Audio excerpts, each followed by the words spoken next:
4.15 총선이 코앞으로 다가왔다. 이번 총선에 떠오르는 정치 테마주는 무엇일까? 후보와 종목 연관성을 정리해보는 시간 준비했다. 그리고 각 당의 경제 공약들을 통해 경제 정책의 변화 가능성도 점쳐본다.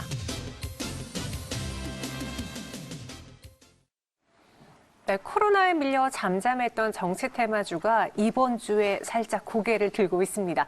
조금 전에 남선혜미님이 22% 넘게 급등하는 거 보면서 또다시 이제 바야흐로 총선의 시기가 왔구나라는 걸 또 느꼈거든요. 우리 오늘 그럼 관련주들 무엇이 있는지 정치 테마주 투자해봐도 괜찮을지 경제평론가와 함께 이야기해볼게요. 김원식 평론가 나와 계십니다. 어서 오세요. 네, 안녕하십니까. 네, 안녕하세요. 네. 오늘 저희가 타이밍을 좀 잘 맞춘 것 같아요. 네, 정치 테마주들 다시 움직이고 있는데 네. 이런 테마주들은 어떻게 주로 만들어지나요? 일단 테마주라는 거는 어떤 테마를 가지고 여러 이제 종목을 이제 묶는 거지요. 그래서 뭐 정책 테마주도 있고 또 이 정치 테마주도 있고 정치 테마 중에서 이제 선거 테마주 이렇게 나누게 되는데 이 테마주가 만들어지는 건 사실 정치인을 중심으로 해가지고 정치인의 인맥을 일단 파게 되죠. 그러면서 특정 정치인과 관련 있는 기업들을 이렇게 리스트업을 만들어가지고 무엇보다도 지지율 상승이 있을 때마다 이렇게 소셜 네트워크 서비스, 뭐 메신저 등을 통해 가지고 공유를 하게 되는 것인데, 다만 이제 이런 과정에 인위적인 것들이 있기 때문에 이제 금융감독원의 어떤 조사에 따르면은 정치 테마주 한 147개 중에 3분의 1 정도는 약간 의도성이 있다. 이런 점을 좀 생각하셔야 될 것 같고요.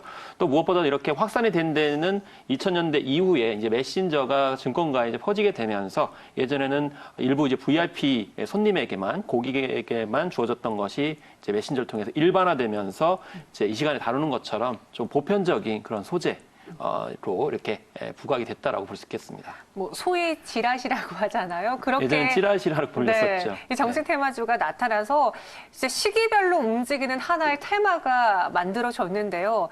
정치 테마주는 사실 저희가 4월 총선이다 보니까 3월에 이미 핫하게 여러 번 시세를 분출했어야 됐거든요. 근데 네. 코로나 때문에 그 기회를 놓쳤었어요. 사실 이제 이 4.15 총선에 관련돼 가지고 테마주는 작년부터 나오긴 했었죠. 맞아요. 예, 작년에 약간 좀 부각이 됐다가 소강 상태였다가 다시 네. 이제 1월 달이 되면서 이제 올해에 총선이 있으니까 다시 또 반짝이었다가 1월 말로 넘어가게 되면서 말씀하신 것처럼 코로나19 때문에 수준 피해를 아래로. 많이 봤어요. 왜냐하면 네. 선거 자체가 화제가 되지 않기 때문에 당연히 주가에 영향을 받을 수밖에 없고 정치 테마주도 타격을 받았다. 그래서 불과 며칠 전까지만 해도 정치 테마주는 움직임이 없었던 측면이 있는데 지금 테마가 지금 약간 꿈틀거리고 있다 이렇게 볼 수가 있겠는데요. 사실 이 정치 테마주는 엄밀하게 보면 정치인 관련 테마주죠. 인맥주. 예, 인맥주인데 그 가운데에서 정치 아무나 되는 게 아니고 약간 대선급.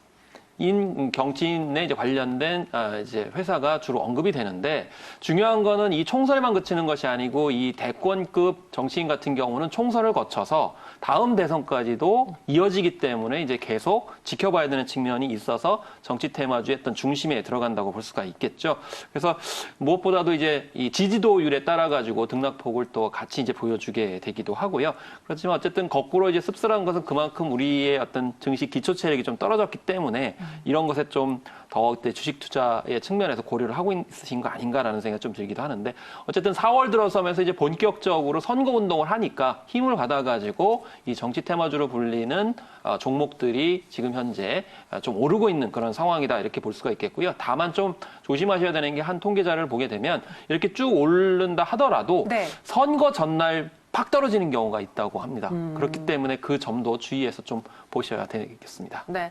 그래서 요즘 또 선거 전날 떨어진다고 선거 전전날 팔려고 하다가 또 그 전날 급락하고 이게 그런 측면이 있죠. 네, 시시각각 변화하니까 정치 테마주는 정말 조심히 접근해 보셔야 될 텐데 그럼 지금 시장에서 뜨거운 정치 테마주들 무엇이 있는지 단연 이낙연 테마주, 황교안 테마주지 않을까? 그렇습니다. 종로에서 두 사람이 붙는 바람에 네. 더욱더 매칭이 되고 있는 그런 상황이죠. 네. 앞서서 이제 언급드린 것처럼 두 사람이 모두 다 이제 대권급 정치인이기 때문에 이번에만 한정되는 것이 아니고 다음 대권까지도 연관되기 그렇죠. 때문에 네. 아마 이렇게 좀 더 주목을 많이 받는 것 같습니다. 그래서 이낙연 더불어민주당 후보 같은 경우에도 이제 동생이 사실 개혁사에 근무했다는 이름으로 이 남선 알루미늄이 네. 이렇게 이제 주목을 받고 있는 그런 상황이잖아요. 그래서 남아산업 같은 경우에도 이 최재원 대표가 광주 제1고 동문이라는 이유로 주목을 받고 있고요. 또 이월드 같은 경우도 이 박성수 회장이 광주 제1고 출신이라는 이유만으로 이렇게 주목을 받고 있는 그런 상황이라고 볼 수가 있겠습니다. 특히나 이제 서원 같은 경우에도 이 후보자의 이제 대학 동문이라는 측면에서 이렇게 오름세를 보였고요. 특히 최근에 호남 지역을 또 이제 유세를 하다 보니까 그쪽에 이제 연관되다 보니까 아무래도 이제 주목을 받았던 것 같습니다. 이 황교안 미래통합당 대표 같은 경우에도 이 테마주로 뽑히는 것이 이제 한창제지인데요.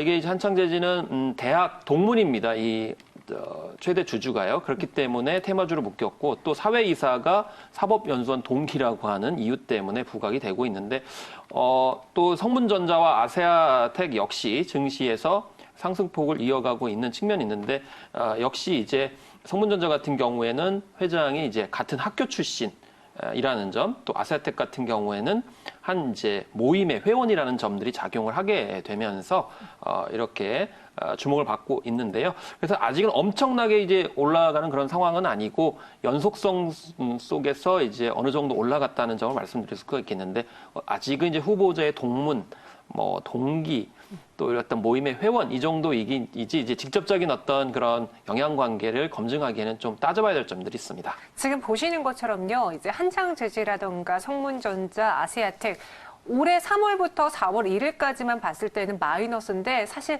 요몇 거래일만 따지고 보면은 주가 상승률이 급등세였고요. 남선알루미늄의 경우에는 코로나19 때문에 쭉 빠졌다가 다시 전고점 돌파하면서 지금 오히려 이전보다 더 많은 상승을 보여주고 있습니다. 상대적으로 정치인 테마주 지금까지 승자를 잡아보라고 하면 남선알루미늄이 될 것 같은데. 그렇습니다. 일단 이제 아까 말씀드린 것처럼 지지도가 영향 관계가 있다고 말씀을 드렸잖아요. 그래서 지금 지지도 보면은 아무래도 이제 이낙연 후보가 좀 앞서다 보니까 네. 이런 오름세가 좀 그쪽에 좀 치우쳐 있는 게 아닌가 뭐 이렇게 이제 생각이 들기도 하죠. 네, 그러면 안철수 테마라던가 다른 테마는요? 안철수 테마 같은 경우에는 네. 사실은 이 안넥 같은 경우에는 진짜 2012년부터 사실은 많은 투자자들을 울고 울렸던 그런 네. 측면들이 있거든요. 그래서 이 안넥 같은 경우도 최근에 보면은 약간 좀 오르긴 그런 상황이지만 네. 아무래도 이제 대구 의료봉사 때문에 좀 더 주목을 받고 4월 달로 오게 되면서 좀 더 힘을 받은 것이 아닌가 이런 생각이 들기도 하고요.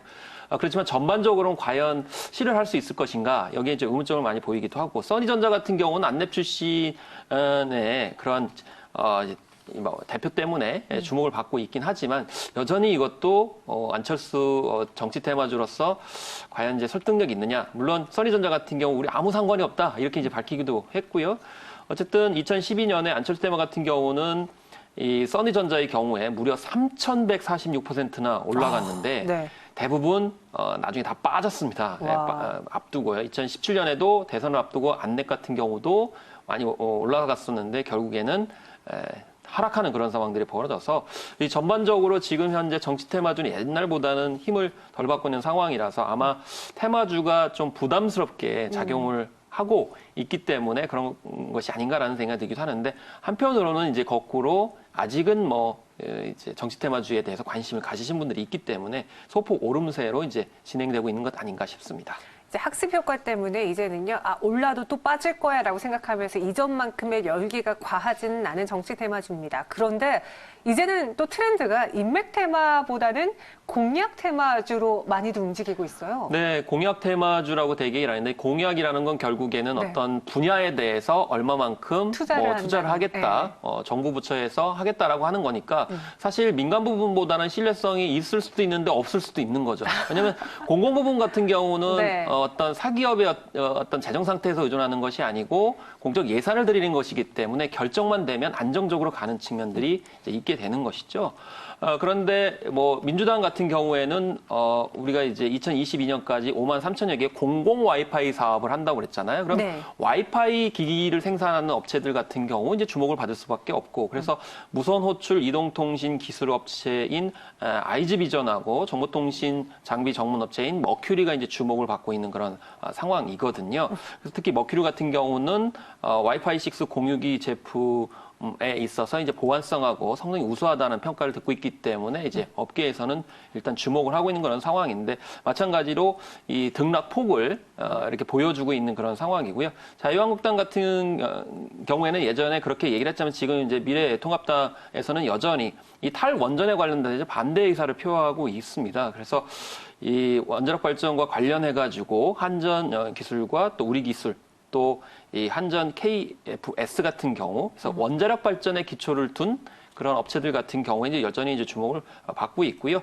또 국내 최대 발전 기자재 업체인 두산중공업이 탈원전 정책 폐기 수혜주로 거론이 되고 있습니다. 그렇지만 두산중공업을 제외하고는 다른 이제 종목들은 주가가 좀 떨어지고 있는 그런 상황입니다. 왜냐하면 아무래도 이제 미통당이 네. 좀 더 이제 많은 의석수를 확보한다고 그러면 탈원전에 힘을 실리겠지만 지금 전체적으로 판세를 보게 되면 그렇지 않고 있기 때문에 그래서 탈원전 정책에 반대되는 원전 정책 수혜주들이 아직은 힘을 받지 못하고 있다. 이렇게 볼 수가 있겠고요. 네. 또 한전 같은 경우는 전기 인상 같은 경우 지금 할 수가 없죠. 그렇죠. 그렇기 때문에 총선 이후에 주목을 받고 있어서 이 한전에 관련돼서 좀 약간 보수적인 투자를 하시는 것이 이제 바람직하다라고 말씀드릴 수가 있겠습니다. 아마 4.15 총선 전까지는 이렇게 각 후보별로 공약들 혹은 인맥 테마주들이 움직인다 하더라도 총선이 끝나고 나서는 이제 코로나19로 봤던 피해를 재건하기 위해서 다 같이 좀 똘똘 뭉쳐서 경제 정책을 내놓지 않을까라고 생각을 하거든요.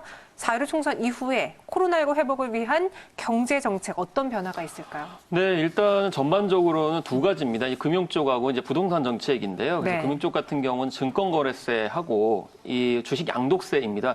두 가지 같은 경우는 여야가 지금 현재 합의를 하고 있는 상황이기 때문에 통과될 가능성이 높다라고 말씀드릴 수가 있겠습니다.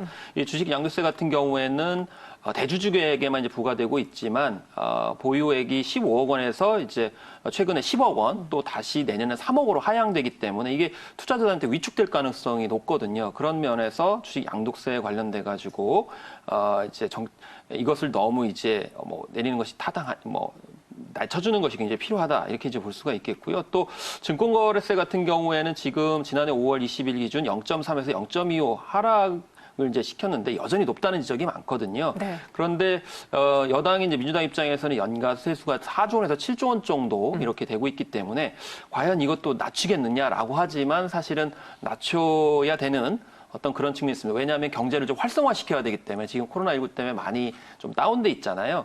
그런 측면이 있고요. 부동산 정책 같은 경우에는 지금 현재 자금 대출에 관해 가지고 여당에서 묻고 있는데 이 미통당 같은 경우에는 이걸 좀 풀어야 된다 이렇게 주장을 하고 있는 그런 상황인데 그럼 부동산 정책을 어떻게 할 거냐? 지금 부동산 가격이 좀 떨어지고 있거든요. 특히 아파트 같은 경우에요. 네. 그래서 아마 코로나19 때문에 좀 경제가 불황에 빠질 수 있기 때문에 부동산 정책도 과연 유지하겠는가?